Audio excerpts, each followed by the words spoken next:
아멘 하셔야죠. 축복합니다. 네. 오늘 축복에 관한 말씀을 드릴 텐데요. 어떤 분이 이런 질문을 하십니다. 목사님, 복을 받은 사람이란 게 무슨 뜻입니까? 저는 매일매일 힘든데 제가 복 받는 게 맞나요? 이 세상 사람들은 일단 좋은 집안에, 좋은 대학에, 좋은 직장에 이렇게 다니면 복을 받았다고 말을 합니다. 그러나 요즘에는 하나님께서 사람들의 마음을 온 가지 매체를 통해 이제 밝혀주시죠. 아무리 좋은 직장에, 좋은 대학에 원하는 것 많이 누려도 그 사람들의 마음속에는 뭔가 채울 수 없는 공허함과 허무함이 있다는 것입니다. 그래서 우리 시대의 복이란 것은 이런 것입니다라고 말하기는 상당히 혼란스럽습니다. 오늘 저와 여러분이 읽은 이 말씀은 120세의 한 노인이 죽기 직전에 아버지의 마음으로 축복하는 내용입니다. 1절 한번 보십시오. 하나님의 사람 모세가 죽기 전에 이스라엘 자손을 위하여 축복함이 이러하니라. 120세의 모세가 약속의 땅을 바라보면서 자식처럼 사랑했던 그 이스라엘 백성들에게 이제 마지막 말씀을 전하는데 그 마지막 말씀이 축복입니다. 죽음을 앞둔 아버지가 자녀들을 모아놓고 하는 축복이죠. 오늘 전체 말씀을 이 33장은 다음 주까지 계속 이어질 텐데요. 이 모세가 한 축복은 한마디로 이렇습니다. 너희는 복받은 사람들이다. 이걸 계속해서 모세가 말하고 있습니다. 저는 오늘 이 모세의 축복을 가운데서 저는 여러분이 진짜 하나님의 복을 받기를 축복합니다. 그리고 우리 교회는 단순한 종교 단체가 아닙니다. 교회는 하나님의 복을 받은 공동체입니다. 그래서 교회에 우리가 이 공동체로 모여있다는 사실이 이것이 얼마나 축복인지를 우리가 알아야 되겠습니다. 그러면 이런 질문을 통해서 오늘 말씀을 드리려고 합니다. 하나님의 복이 무엇입니까? 하나님의 복이 무엇입니까? 오늘 여기에 대한 대답으로 모세가 4가지 선언을 합니다. 복이란 것은 이런 것이라고, 이런 복을 받은 사람이 진짜 복을 받은 사람이 말합니다. 첫 번째입니다. 복은 하나님을 아는 데에서 출발한다는 겁니다. 이게 복의 출발점입니다. 복은 하나님을 아는 데에서 시작된다는 겁니다. 모세가 이스라엘 백성들을 축복할 때 이렇게 시작합니다. 2절입니다. 그가 일렀으되, 이게 축복입니다. 여호와께서 시내산에서 오시고 세일산에서 일어나시고 바란산에서 비추시고 1만 성도 가운데 강림하셨다. 여러분, 동사들을 주목해 보세요. 오셨다, 일어나셨다. 이 일어나셨다 말은 그 해가 떠오르는 걸 말해요. 밝은 빛이 떠오르는 것처럼 일어나시고, 그리고 그 빛을 비추시고, 그 다음에 강림하셨다는 말은 위에서 찾아오셨다는 것입니다. 여러분, 이 모든 주어가 누구입니까? 하나님입니다. 여호와께서, 하나님께서 그렇게 하셨다는 것이죠. 시내산에서 오셨다, 십계명을 받았고요. 그 다음에 세일산, 바란산이라는 것은 이 광야 여정에 있었던 그 땅의 장소, 특정한 장소입니다. 그러니까 그들의 인생의 여정 속에서 하나님이 오셨고 빛을 비춰주셨고 찾아와 주셨다. 여러분, 뭘 말하고 있는 것입니까? 복의 시작은 내가 아닙니다. 복의 시작은 내 노력으로 얻는 것이 아니라 성경에서 말하는 복의 시작은 하나님께서 우리에게 오셨다. 이것이 혁명적인 선언입니다. 지금도 마찬가지지만 이 당시 고대의 신들은요, 인간이 찾아가야 되는 존재입니다. 그래서 이 우상을 만들어 놓고 신을 만들어 놓았지만은 그 신들을 설득시키고 신들을 달래기 위해서 그들은 제물도 드리고 온갖 난잡짓을 하고 예물을 드렸던 것입니다. 이런 지금도 마찬가지입니다. 종교가 무엇인가요? 종교는 인간의 필요에 따라서 자기가 세운 것입니다. 일본처럼 신사가 난무하고 집에 들어가면은 대문부터 시작해서 작은 방방마다 그런 신사가 다 있는 그런 나라나, 보이는 것은 없어도 사람들 마음속에 무형의 우상들 다 세워져 있는 것입니다. 그것은 인간이 신을 설득하고 잘 보여서 내가 원하는 복을 받는 것이 이 땅의 종교입니다. 그런데 여러분, 우리가 믿고 있는 이 기독교는 다르죠. 인간이 신을 찾아가는 것이 아니라 하나님께서 찾아오신다. 그분이 우리의 하나님이신 것입니다. 여러분이 잘 아시는 요한복음 3장 16절 어떻게 말씀하십니까? 하나님이 세상을 이처럼 사랑하사, 어떻게 사랑하셨습니까? 독생자를 주셨다. 이는 저를 믿는 자마다 멸망치 않고 영생을 얻게 하려 하심이라. 하나님 자신이 직접 하늘에서 이 땅에 오셔서 자신의 생명을 십자가에서 피 흘려 죽으심으로 희생하셔서 죄인을 구원하신 바로 그분이 누구십니까? 성자 하나님이신 예수님입니다. 이게 복의 시작인 겁니다. 오늘 우리들이 이 땅에 존재하는 이유, 구원을 받고 오늘 예배당에 있는 이 모든 이유가 하나님이 먼저 우리를 찾아오신 결과인 줄로 믿습니다. 아마 여러분 예배 들어오시기 전에 오늘 혹시나 오늘 예배 가지 말까 하신 분이 계실지도 모르겠습니다. 저는 지금 여러분 마음을 모릅니다. 모르지만 혹시 그분이 계실지도 몰라요. 옆에 있는 친구를 따라 아니면 배우자 따라 오신 분이 계실지도 몰라요. 여러분, 그러나 이 자리에 우리가 있다는 것은 하나님께서 먼저 우리를 마음을 부르신 줄로 믿습니다. 먼저 찾아오신 하나님, 이게 모세가 이스라엘 백성들에게 제일 처음 하고 싶었던 겁니다. 하나님이 복이다. 하나님을 아는 것이 복의 시작이다. 그분이 복의 근원이다. 근데 그 복의 근원 되신 하나님께서 이스라엘 백성들을 사랑하신다, 이렇게 강조하고 있습니다. 3절 보십시오. 여호와께서 백성을 사랑하시나니 모든 성도가 그분의 수중 손 안에 있고 주의 발 아래에 앉아서 주님의 말씀을 받는도다. 여기서 이 사랑한다는 하바브라는 히브리어는 단순한 감정적인 사랑을 말하는 게 아니고요, 이거는 격렬하게 품고 있다는 것입니다. 격렬하게 품고 끌어안는 바로 그 표현이 여기 말하는 사랑입니다. 우리는 성경을 통해 알고 있습니다. 이스라엘 백성들이 광야 지나면서 엉뚱한 짓, 정말 반역적인 짓, 하나님을 원망하고 비판하고 모세를 죽이려고 하고 하나님이 어디 계시냐 그러고 그렇게 살아간 걸 알고 있습니다. 근데 하나님은 그들의 인생의 밑바닥을 다 알고 계셨습니다. 그러나 하나님은 그들을 놓지 않으셨습니다. 그리고 하나님의 손에 붙들어서 계속해서 말씀을 주시는 거죠. 생명의 말씀을 들어야 된다. 너희를 사랑한다. 하늘에서 만나를 주시고 반석을 치니 물이 나오고 그들을 인내하시면서 사랑하신 것입니다. 사랑하는 여러분, 저와 여러분 지금 복을 어디에서 찾고 있습니까? 하나님 외에 다른 곳에서 혹시 복을 찾고 있지는 않습니까?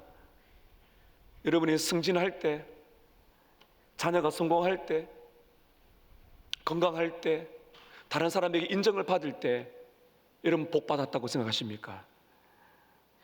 사람들은, 이 세상 사람들은 뭐를 내가 소유했느냐, 그 보이는 것에 다 마음이 빼앗겨 있습니다. 그런데 오늘 성경에서 말하는 것은 무엇인가 하면 복 받은 사람은 하나님을 아는 사람이다. 찬송가 28장, 오늘 설교 후에 부를 찬송인데, 여러분 찬송가 28장은요 로버트 로빈슨이라는 분이 작시한 곡입니다. 복의 근원 강림하사. 이 찬양 아십니까? 복의 근원 강림하사 찬송하게 하소서. 한량없이 자비하심 측량할 길 없도다. 천사들의 찬송가를 내게 가르치소서. 구속하신 그 사랑을 항상 찬송합니다. 복의 출발점은 하나님을 아는 것입니다. 오늘 두 번째, 복은 흔들리는 인생을 회복시킵니다. 이 복의 지속성이라 그럽니다. 흔들린 인생 어떻게 회복시키는지 한번 보실까요? 이제 모세는 6절에 가면 장자인 루벤, 그 루벤 지파를 이제 그 자손들을 이렇게 축복합니다. 근데 이 축복이 좀 이상합니다. 여러분 6절 한번 보십시오. 이상하지만 단순하지만 굉장히 중요한 축복인데요. 6절 한번 읽겠습니다. 시작. 르우벤은 죽지 아니하고 살기를 원하며 그 사람 수가 적지 아니하기를 원하나이다. 여러분 축복하려면 좀 거대하게 하면 좋잖아요. 근데 어떤 의미입니까? 그저 살아남게 하소서. 이게 무슨 복입니까, 여러분? 르우벤이라는 이 지파의 이제 르우벤 조상 르우벤의 이력서를 한번 보면 이해가 됩니다. 여러분 르우벤은요 창세기 35장 49장에 보면 이 르우벤은 성적인 스캔들을 일으켰어요. 아버지의 침상에서 아버지의 첩을 범하는 큰 성적인 죄를 지었습니다. 그리고 민수기 16장에 가면 이 르우벤 지파에 다단과 아비라는 사람이 반역을 일으킵니다. 쉽게 말하면 이 르우벤 이 지파는 무너진 사람들이에요. 성적인 큰 죄를 짓고 하나님을 반역했던 이런 지파였습니다. 그런데 하나님은 놀라운 것은 르우벤은 지파는 무너졌지만 하나님은 그들의 이름을 지우지 않았다는 것입니다. 이게 복음입니다. 예수님의 십자가의 복음은 실패한 자를 회복시키는 것이 복음입니다. 복음은 하나님의 복은 완벽한 사람에게 주어지는 것이 아닙니다. 아무리 큰 죄를 짓고 인생의 소망이 없이 무너진 그런 인생의 밑바닥에도 회개하면 용서하시고 새로운 인생을 주신다는 것을 우리에게 말씀해 주고 계신 것입니다. 이어서 유다 지파 7절에 보면 유다 지파에게 이렇게 축복하는데요. 7절을 보십시오. 유다에 대한 축복은 이러하니라 일렀을 때 여호와여 유다의 음성을 들으시고 유다의 기도를 응답해 달라는 거죠. 그의 백성에게로 인도하시오며 그의 손으로 자기를 위해 싸우게 하시고 주께서 도우사 그가 그 대적을 치도록 도와주시기를 원합니다. 간단하게 말하면 유다 지파에게 대한 축복은 하나님 싸울 때 지지 않도록 도와주시고 하나님이 함께 하셔서 전쟁에서 이기게 해달라고 하는 겁니다. 이게 어떤 의미인가 하면요, 이스라엘 백성들이 광야를 지나고 그리고 이 가나안 땅을 정복할 때 항상 선봉에 섰던 지파가 유다 지파예요. 그 전쟁을 치를 때 가장 목숨의 위협을 느끼는 존재가 유다 지파입니다. 여러분 우리가 살 때도 내 목숨이 위협하구나, 지금 내가 살아있는 게 기적이구나 느낄 때가 있지는 않습니까? 그래서 이 모세가 이렇게 축복한 거죠. 너희들이 앞서 나가 싸울 때, 다른 지파 제 앞에 나가 싸울 때 하나님이 너희를 도우셔서 대적들을 치게 해주기를 원한다고. 사랑하는 여러분, 우리는 혼자 싸우는 게 아니라 하나님께서 우리와 함께 싸우시는 줄로 믿습니다. 여러분 우리의 전쟁터는 어디입니까? 우리의 전쟁터는 칼과 창을 든 그러한, 지금도 이런 전쟁이 있지만 지금 우리의 영적인 전쟁터가 있다는 것입니다. 일상에 널려 있어요. 여러분이 직장에서 받는 부당한 대우와 스트레스, 가족 간의 갈등, 경제적인 어려움과 미래의 불안, 건강의 문제, 죽음의 두려움, 그리고 저와 여러분 안에 있는 이기적인 우리의 본성들, 그리고 이 모든 배후에서 하나님을 신뢰하지 못하게 만드는, 절망하게 만드는 악한 존재인 사탄이 우리에게 전쟁을 일으키고 우리의 죄성을 부추기고 있는 것입니다. 그런데 여러분 이것보다도 더 궁극적인 우리의 원수가 있습니다. 그게 무엇인가 하면 죄입니다. 죄. 우리 스스로 이 문제를 해결할 수 없어요. 이 죄는 궁극적인 우리의 적이에요. 우리는 해결할 수 없지만은 우리 예수님께서 이 십자가에서 저와 여러분을 대신하여 희생적으로 모든 피를 쏟으셨기 때문에 우리에게 소망이 있게 된 것입니다. 우리 예수님이 십자가에서 또 부활하셔서 우리의 모든 죄, 죽음의 문제까지 승리하신 줄로 믿습니다. 여러분 우리 예수님이 죄 문제 해결하셨고 죽음을 정복하셨어요. 그렇다면 여러분 이것보다 더 큰 문제는 없어요. 그렇기 때문에 우리가 지금 겪고 있는 모든 고통은, 이 싸움은 그것보다 더 작은 고난입니다. 그렇기 때문에 우리는 예수님의 십자가와 부활을 바라볼 때마다 예수님을 신뢰하고 이겨낼 수가 있는 것입니다. 어떤 분이 저에게 이런 말씀 하셨습니다. 목사님, 하루하루가 너무 힘듭니다. 아침에 일어난 것도 힘들고요. 죽은 줄 알았는데 눈을 뜨니까 우리 집입니다. 교회도 나올 수 없어서 죽다 살다가 실시간 영상으로 예배를 드리고 있다. 그리고 또 쓰러집니다. 기어서 갑니다. 저는 복받은 사람이 맞습니까? 우리에게 있는 일입니다. 저는 그분께, 그런 마음이 있는 분들께 오늘 이렇게 말씀드리고 싶습니다. 그래도 포기하지 않고 여기까지 온 것이 하나님의 은혜입니다. 오늘도 아침에 일어나셨습니다. 여기에 오셨습니다. 병상에 계십니다. 지금 여기 앉아 계십니다. 그것 자체가 하나님의 복인 줄로 믿습니다. 여러분, 복은 문제가 없는 것이 복이 아니고요, 복은 문제 속에서도 하나님과 함께하는 것이 복인 줄로 믿습니다. 지금 영적 싸움이나 삶의 고비고비를 겪으시는 분들에게 저는 축복하고 싶습니다. 여러분, 그것은 하나님이 여러분과 멀리 계시다는 그런 표시가 아닙니다. 뭘 말하고 있는가 하면, 여러분의 삶의 싸움 한복판에서 하나님이 여러분을 돕고 있다, 하나님이 여러분과 함께 싸우고 있다, 힘을 내라고 말씀하시는 하나님의 복의 은혜인 줄로 믿습니다. 오늘 세 번째, 복은 하나님을 가장 사랑하는 사람에게 임한다는 것입니다. 이게 복의 우선순위입니다. 하나님을 아는 것이 복의 시작이고, 흔들릴 인생을 회복시키시는 하나님 복의 지속성. 세 번째는 하나님을 가장 사랑하는 사람에게 복이 임한다는 복의 우선순위를 말하고 있는 겁니다. 이제 8절에 들어가면 레위 지파에게 모세가 축복을 합니다.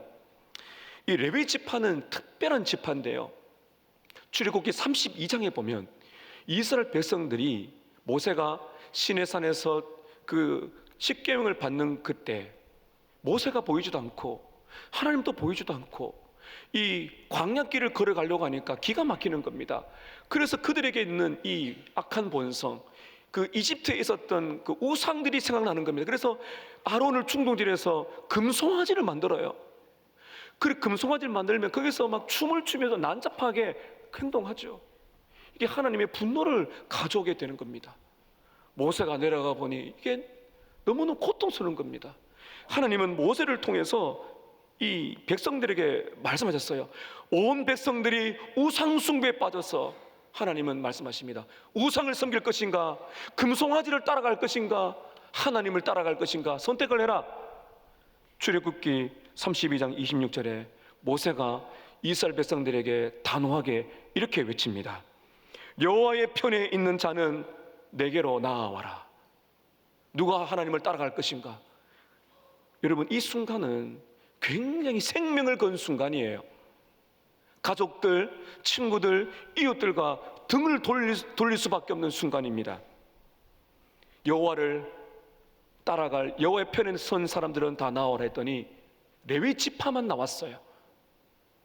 이걸 하나님이 보신 겁니다.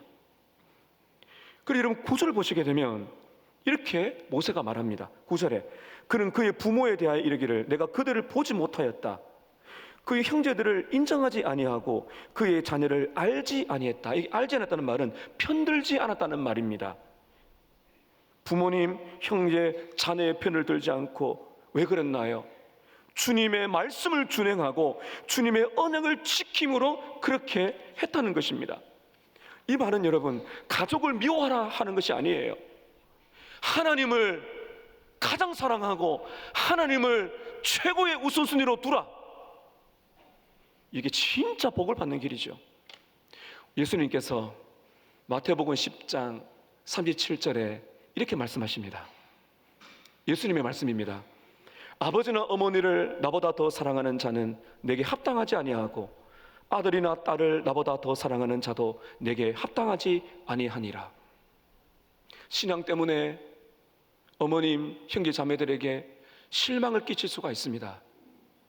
관계가 어려워질 수 있습니다. 그러나 신앙은 포기할 수 없는 것이죠. 어떤 분은 결혼하여 시집이 살아야 되라 그러는데, 그렇게 결혼하기 전에는 네가 원하는 종교 괜찮아 그랬는데 아니 웬걸 결혼했더니 박해가 시작되는 겁니다. 너무너무 고통스러웠어요. 우리 교회 세신자 중에 그런 분이 계셨어요. 근데 오랜 시간이 지나서 다시 하나님의 은혜로 교회로 오셨습니다. 그 하나님의 은혜죠. 부모님의 말씀을 따라갈 것인가, 신앙을 선택할 것인가. 여러분, 우리에게도 이런 순간이 있습니다. 예배를 택할 것인가, 시험 준비하고 직장을 갈 것인가, 하나님의 말씀대로 거짓말하지 않고 속이지 않고 정직하게 살 것인가, 조금만 속이면 어마어마한 경제적인 이득을 얻을 것인가, 하나님의 뜻을 따를 것인가, 가족의 눈치를 볼 것인가, 교회에 내가 열심히 봉사할 것인가, 나 혼자 그냥 편안하게 예배만 드리고 집에 왔다 갔다 할 것인가, 내가 교회를 위하여 봉사할 것인가. 여러분, 우리는 선택의 순간이 있습니다. 그 질서가 중요합니다. 어거스틴이라는 신학자는 죄를 이렇게 정의합니다. 죄는 사랑의 잘못된 질서다. 우리가 사랑하는 게 많아요. 그 질서가 잘못됐다는 겁니다. 여러분, 결혼을 했어요. 결혼을 했으면은 배우자가 인간 중에는 가장 사랑하는 남자, 가장 사랑하는 여자가 돼야 될 게 아니에요. 그건 우선순위지 않습니까? 배우자의. 근데 혼인 사역을 했어요. 근데 다른 남자, 다른 여자를 기웃거린다면 그거는 여러분 사랑의 질서가 전부 잘못된 거죠. 여러분, 우리 이 세상에서 우리가 사랑하는 건 많습니다.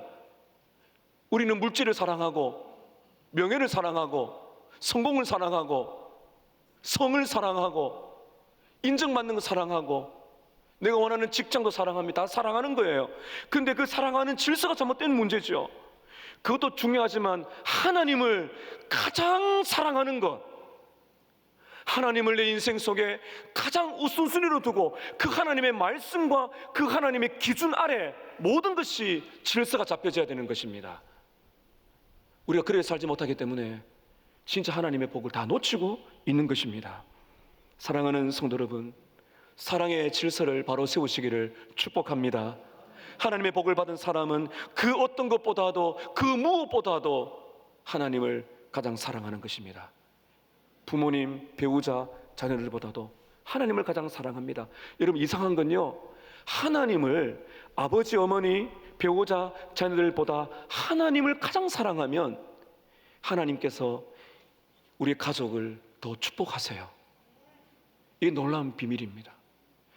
아버지, 어머니를 주신 하나님을 가장 사랑하고 배우자를 주신 하나님을 가장 사랑할 때 진짜 부모님을, 배우자를, 자녀를 진짜 사랑할 수 있는 힘이 하나님께로부터 온다는 것을 우리가 알 수가 있는 것입니다. 레위가 그렇게 하나님을 우선순위로 부모님, 형제들, 친구들과 등을 돌리는 순간에서도 하나님을 택했더니 놀라운 복을 받았습니다. 여러분, 8절 보십시오. 레위에 대하여 일렀으되 주의 둠밈과 우림이 주의 경건한 자에게 있도다. 둠밈과 우림이란 것은 하나님의 뜻을 분별하는 도구였습니다. 다시 말하면 레위는 하나님의 뜻이 무엇인지를 분별할 수 있는 지혜를 받았습니다. 그리고 10절을 보시게 되면 이 말씀을 가르치는 복을 받았어요. 10절 보세요. 주의 법도를 야곱에게, 주의 율법을 이스라엘에게 가르치더라. 레위 지파가 일을 한 겁니다. 여러분, 이 세상에서 우리가 누군가에게 가르칠 때 하나님의 말씀을 가르치는 것보다 큰 게 어디 있겠어요? 레위 지파는 하나님의 말씀을 가르치는 복을 받았고, 그리고 이어서 10절 중반에 보면 예배의 영광을 누렸습니다. 주 앞에 분향하고 온전한 번제를 주의 제단 위에 드리리다. 사랑하는 여러분, 예배 때마다 하나님 만나시기를 축복합니다. 예배 때 들어오실 때는 지치고 상하고 그냥 멍하고 인생의 목적도 잃어버리고 그렇게 살아가다가 예배드리는 순간을 통해서 여러분 눈이 떠여지고 호흡이 살아나고 하나님의 은혜가 파도처럼 몰려와서 여러분의 살아있는 존재를 깨닫고 목적을 깨닫고 소망을 얻고 예수님의 십자가를 붙들고 승리하리라 하면서 예배당을 나서는 은혜가 매주마다 있기를 축복합니다. 여러분, 이것이 레위 지파가 받았던 복이에요. 여기에서 그치지 않았습니다. 이스라엘 백성들이 약속의 땅에 들어가서 지파별로 땅을 이렇게 기업으로 받거든요. 선물로 받았는데 레위 지파는 땅을 못 받습니다.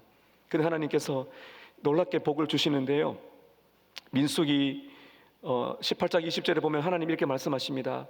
너는 땅이 없는데, 이렇게 말씀하십니다.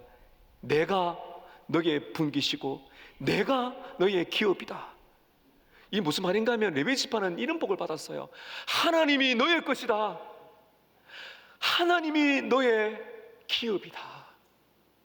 최고의 복을 받은 거죠. 사랑하는 여러분, 저와 여러분도 레위 지파처럼 어떤 순간에도 하나님을 가장 우선순위로 사랑할 수가 있겠습니까? 어렵죠. 왜 그런가요? 약한 존재이기 때문입니다. 우리는 이기심이 너무 많습니다. 그래서 우리는 갈등을 합니다. 돈이냐 하나님이냐, 성공이냐 하나님이냐, 사랑이냐 하나님이냐, 갈등할 수밖에 없죠. 그래서 이게 잘못되게 되면은 예배 생활 잊어버리고 돈 버는데 마음이 빼앗기는 거고, 거기에 이 예배 한 순간 뭐 다음 주에 드리면 되지, 그 하나님 만나는 것을 너무너무 쉽게 생각하면서 세상에 있는 복을 쥐어주려고 하는 것입니다. 여러분, 그러나 우리에게 소망은 무엇인가 하면요, 우리는 불가능하지만 우리 예수님께서 그 십자가 위에서 최고의 우선순위로 하나님의 뜻을 두셨어요. 그리고 십자가에서 못 박혀 죽으심으로 완벽하게 순종하셨습니다. 그래서 우리는 우리 힘으로는 불가능하지만 우리가 하나님의 은혜를 구하고 예수님 안에 거할 때 우리는 갈등하지만 하나님이여, 하나님을 가장 사랑합니다, 하나님 뜻에 따르겠습니다 라고 말할 수 있는 용기와 결단이 생기게 되는 것입니다. 사랑하는 여러분, 하나님을 진심으로 첫 자리에 모시고 살아가는 저와 여러분 되시기를 축복합니다. 마지막 네 번째, 복은 하나님의 품 안에 머무는 것입니다. 복이란 것은 하나님의 품 안에 머무는 겁니다. 이게 복의 완성입니다. 12절에 보면 베냐민 지파 이야기하는데요, 이 베냐민 지파는 야곱의 12아들 중에서 가장 약하고 또 막내예요. 막내. 얼마나 약한지 이제 먼저 우리 12절부터 읽고 제가 말씀드리겠습니다. 12절을 하나님이 저와 여러분에게 이렇게 복을 주십니다. 제가 축복합니다. 우리 12절 함께 읽겠습니다. 시작. 베냐민에 대하여는 일렀으되 여호와의 사랑을 입은 자는 그 곁에 안전히 살리로다. 여호와께서 그를 날이 마치도록 보호하시고 그를 자기 어깨 사이에 있게 하시리로다. 베냐민 지파는 막내고요, 가장 약한 지파입니다. 설명을 드릴 겁니다. 사사기에 보면요, 이 기브아 사건이 있어요. 기브아 사건은 이스라엘 족속들끼리 내전입니다. 그런데 베냐민 지파와 남아있는 지파 간에 전쟁이 붙어요.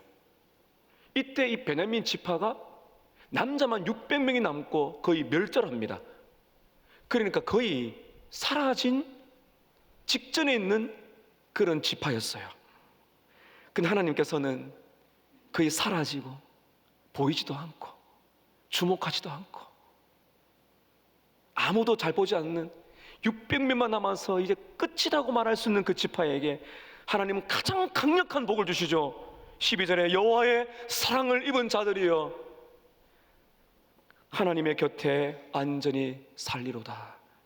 여호와께서 그를 날이 마치도록 보호하시고 그를 자기 어깨 사이에 있게 하시리로다.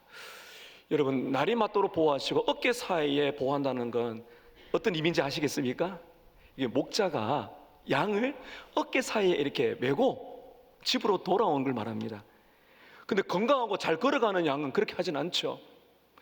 어떤 양입니까?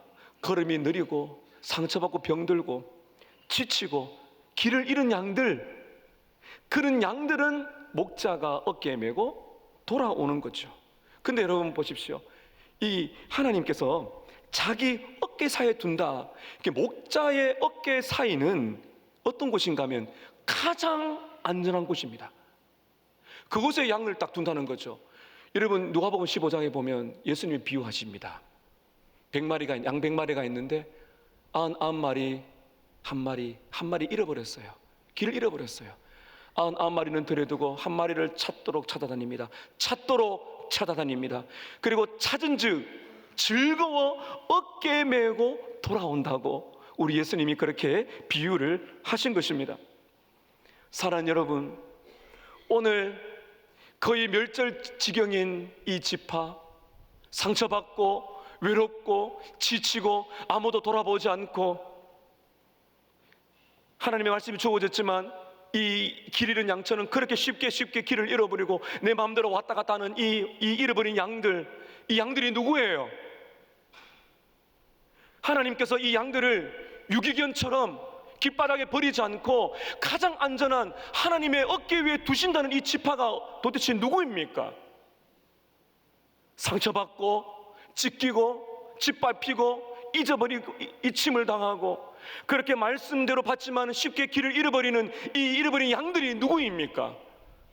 오늘 여기 있는 저와 여러분들입니다. 사랑하는 성도 여러분, 외로우십니까? 아무도 여러분을 돌아보지 않습니까?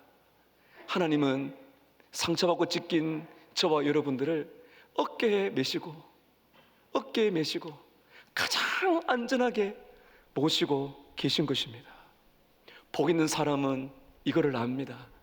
복 있는 사람은 하나님의 품에서 가장 안전함을 누리는 사람입니다. 사랑하는 여러분, 이 안전함, 하나님의 어깨 사이에 있는 이 안전함은 어떤 안전함입니까?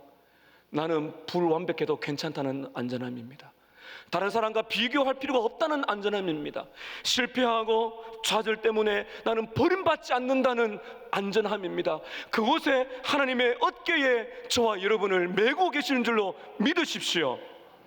시편 73편 28절에 시편 기자가 이렇게 고백합니다. 여러분 저를 한번 따라 하시겠습니까? 하나님을 가까이함이 내게 복이라. 하나님을 가까이함이 내게 복이라.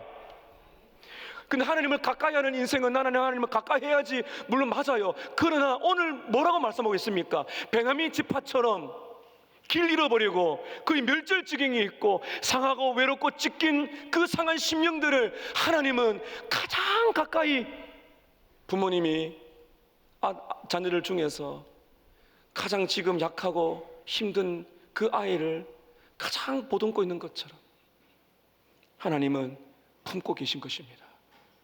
저 2부 예배 마치고 사랑부를 다녀왔는데 우리 사랑부에도 보니까 이제 하늘 색깔 옷을 쌤들이 입으셨더라고요. 여러분, 우리 교회에 있는 사랑부, 우리 지체들 하나님이 어깨에 메고 계시는 줄로 믿습니다. 사랑하는 여러분, 하나님의 시각으로 보십시오. 지치고 힘들고 인생에 별 볼 일 없고 베냐민 지파처럼 멸족 위기에 놓여서 진짜 힘도 못 쓰고, 그러나 하나님은 그 사람 어깨에 메고 계십니다. 병들어 지치고 상하고 죽음의 공포 속에 계십니까? 하나님께서 여러분을 저와 여러분을 어깨에 메신 줄로 믿습니다. 여러분, 그 어깨를 바라보세요. 그 어깨는 어떤 어깨예요? 두 팔을 벌려서 십자가 못 박혀 계시는 우리 예수님의 십자가 위에 계신 어깨입니다. 그 어깨에 있는 자는 결코 버림을 받지 않습니다. 복은 상황이 아니라 어디에 있느냐, 위치입니다. 하나님의 어깨 사이 그 품 안이 가장 안전합니다. 이것이 교회입니다. 교회는 정죄받고 고통받고 찢겨있는 사람들, 정말 별 볼 일 없이 그렇게 취급받는 사람들이라 할지라도 와서 가장 안전하게 위로받는 것이 교회입니다. 사랑하는 성도 여러분, 저와 여러분은 복받은 사람이 맞습니까?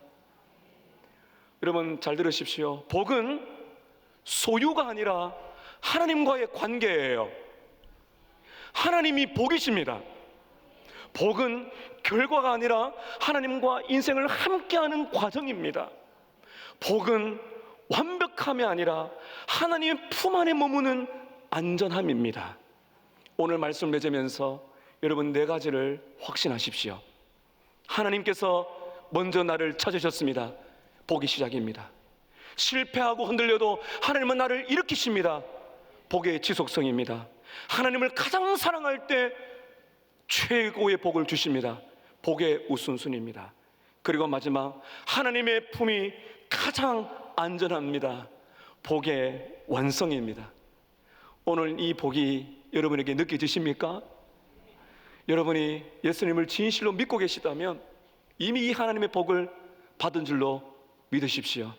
기도하세요. 잊지 않도록, 누릴 수 있도록, 이 어려움 속에서 이미 주어진 이 복을 더 깊이 누릴 수 있도록 여러분 기도하시길 바라고 축복합니다. 혹시 이 자리에 아직도 예수를 믿지 못한 분이 계시다면 이 복은 여러분의 것이 아닙니다. 그러나 오늘 이 시간 여러분의 기회입니다. 죄인을 위하여서 십자가에서 모든 피를 쏟으신 그 예수 그리스도를 여러분의 구주로, 여러분의 주님으로, 여러분의 가장 소중한 분으로 믿는다면 오늘 이 모든 복이 여러분의 것이 되는 줄로 믿습니다. 모세는 죽어가면서 아버지의 마음으로 그 지파들을 아들들에게 하는 것처럼 축복했습니다.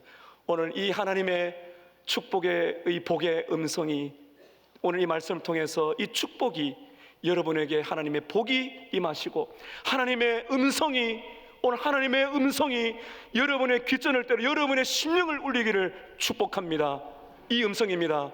너는 복받은 사람이다. 너는 복받은 사람이다.